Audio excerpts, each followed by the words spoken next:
सोचिए, एक बहुत बड़ा पेड़ और एक छोटा सा कीड़ा, आखिर ये बने किस चीज से हैं? इसका जवाब ना एक बहुत ही छोटी सी बहुत ही छोटी चीज में छिपा है, कोशिका। तो चलिए आज इसी कोशिका की दुनिया में उतरते हैं और समझते हैं कि इसे जीवन की मौलिक इकाई आखिर कहते क्यों हैं। अच्छा, एक प्याज और एक इंसान, इन दोनों में क्या कॉमन हो सकता है? लगता है ना अजीब सवाल, लेकिन यकीन मानिए इसका जवाब बायोलॉजी के सबसे बड़े सच में से एक है। तो मेरे साथ बने रहिए, क्योंकि आखिर तक आपको न सिर्फ इस सवाल का जवाब मिलेगा, बल्कि ये भी समझ आ जाएगा कि इस धरती पर हर जिंदा चीज एक दूसरे से कैसे जुड़ी है। तो हमारी ये कहानी शुरू होती है एक बहुत ही मामूली सी चीज से, कॉर्क का एक टुकड़ा।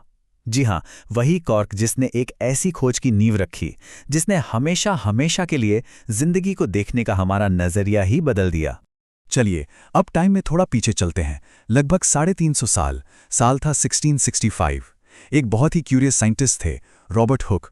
उन्होंने अपनी ही बनाए हुए एक माइक्रोस्कोप के नीचे कॉर्क का एक पतला सा टुकड़ा रखा, और उन्होंने जो देखा वो साइंस की दुनिया में एक क्रांति लाने वाला था। तो हुक ने क्या देखा? उन्हें दिखा एक मधुमक्खी के छत्ते जैसा स्ट्रक्चर, जो छोटे छोटे कमरों या डिब्बों से बना था। हाँ, ये डिब्बे खाली थे, लेकिन इन्होंने एक बहुत बड़ी सच्चाई का दरवाज़ा खोल दिया था। वो सच्चाई ये थी कि जिंदा चीज़ें असल में ऐसी ही छोटी छोटी यूनिट से मिलकर बनती हैं। हुक को तुरंत अंदाजा हो गया कि उन्होंने कुछ बहुत बड़ा, बहुत जरूरी खोज लिया है। उन्हें समझ आ गया कि जिंदा चीजें ऐसे ही छोटे छोटे अलग अलग हिस्सों से बनी होती हैं। सोचिए, उस जमाने के हिसाब से ये कितना क्रांतिकारी आइडिया था। बस इस एक खोज ने साइंस की पूरी दिशा ही बदल दी। अच्छा, तो इन छोटे छोटे डिब्बों का नाम कोशिका या सेल कैसे पड़ा? दरअसल हुक को ये डिब्बे मठों में जो साधुओं के छोटे कमरे होते हैं ना, उनकी याद दिला रहे थे। लैटिन में इन कमरों को सेला कहते हैं, तो बस वहीं से उन्होंने इन्हें सेल यानी कोशिका नाम दे दिया। और ये नाम इतना सटीक बैठा कि आज तक बायोलॉजी में इस्तेमाल होता है। सीधी सी बात है, जैसे एक इमारत ईंटों से बनती है, वैसे ही जिंदगी कोशिकाओं से बनती है।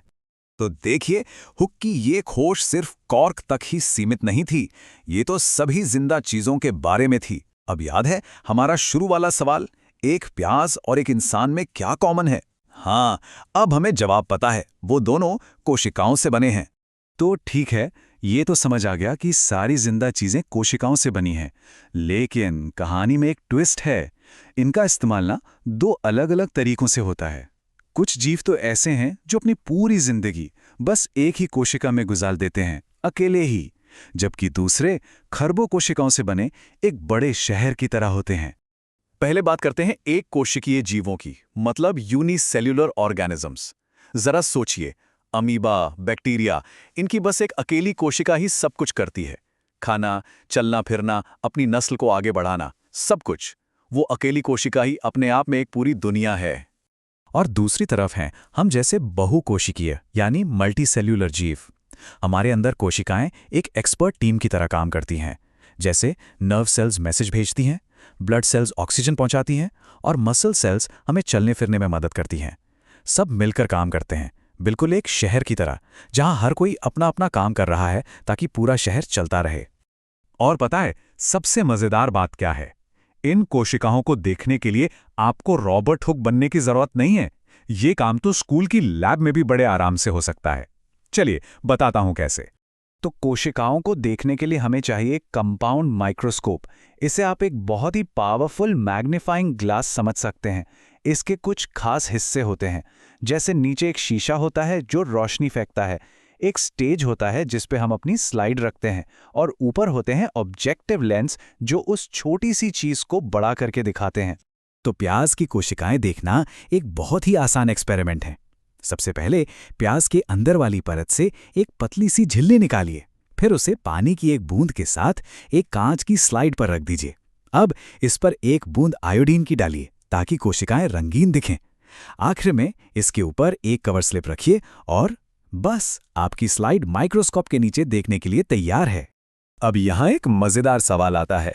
मान लीजिए हमारे पास एक छोटा प्याज है और एक बहुत बड़ा प्याज, तो क्या बड़े प्याज की कोशिकाएं भी बड़ी होंगी? सोचिए जरा इस बारे में। तो इसका जवाब है नहीं। हैरानी हुई? देखिए, किसी भी जीव का साइज उसकी कोशिकाओं के साइज पर नहीं, बल्कि उनकी संख्या पर निर्भर करता है। मिसाल के तौर पर एक बड़ी बिल्डिंग में एक छोटी बिल्डिंग से ज्यादा ईंटें होती हैं, है ना? ये जरूरी नहीं कि ईंटें भी बड़ी हों। ठीक उसी तरह एक बड़े प्याज में ज्यादा कोशिकाएं होती हैं, बड़ी कोशिकाएं नहीं। तो अब तक हमने ये देख लिया कि कोशिकाओं की खोज कैसे हुई और वो दिखती कैसी हैं। लेकिन इन सब बातों का असली मतलब क्या है?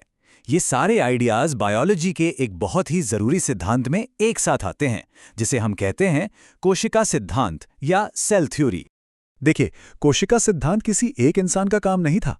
ये तो समय के साथ कई वैज्ञानिकों की मेहनत का नतीजा था। लुवेनहॉक ने सबसे पहले जिंदा कोशिकाएं देखीं, फिर रॉबर्ट ब्राउन ने कोशिका के अंदर न्यूक्लियस की खोज की। उसके बाद श्लीडन और श्वान ने बताया कि सभी पेड़ पौधे और जानवर कोशिकाओं से ही बने होते हैं। और आखिर में विर्चो ने इस पहेली का आखिरी टुकड़ा जोड़ा कि हर नई कोशिका पहले से मौजूद कोशिका से ही बनती है। तो कोशिका सिद्धांत की 3 सबसे जरूरी बातें क्या हैं? पहली, हर जिंदा चीज एक या एक से ज्यादा कोशिकाओं से बनी है। दूसरी, कोशिका ही जीवन की सबसे बुनियादी इकाई है। और तीसरी, सारी कोशिकाएं पहले से मौजूद कोशिकाओं से ही पैदा होती हैं। बस ये 3 नियम पूरी बायोलॉजी की नींव है। चलिए, अब तक हमने काफी कुछ समझ लिया है, तो क्यों ना एक फटाफट रिवीजन कर लिया जाए, ताकि परीक्षा के लिए सारी जरूरी बातें दिमाग में बैठ जाएं। तो चलिए कुछ जरूरी शब्दों को दोहराते हैं। जीवन की सबसे बेसिक यूनिट क्या है? सही, कोशिका। उसे देखने के लिए हम कौन सा इंस्ट्रूमेंट इस्तेमाल करते हैं? माइक्रोस्कोप। अच्छा, कोशिका का कंट्रोल सेंटर या दिमाग किसे कहते हैं? केंद्रक को। और जिस जीव में सिर्फ एक कोशिका हो, उसे क्या कहेंगे? एक कोशिकीय। और जिसमें बहुत सारी कोशिकाएं हों? बिल्कुल सही, बहुकोशिकीय। अब आते हैं सबसे अहम सवाल पर। कोशिका को जीवन की संरचनात्मक और कार्यात्मक इकाई क्यों कहते हैं, यानी स्ट्रक्चरल एंड फंक्शनल यूनिट?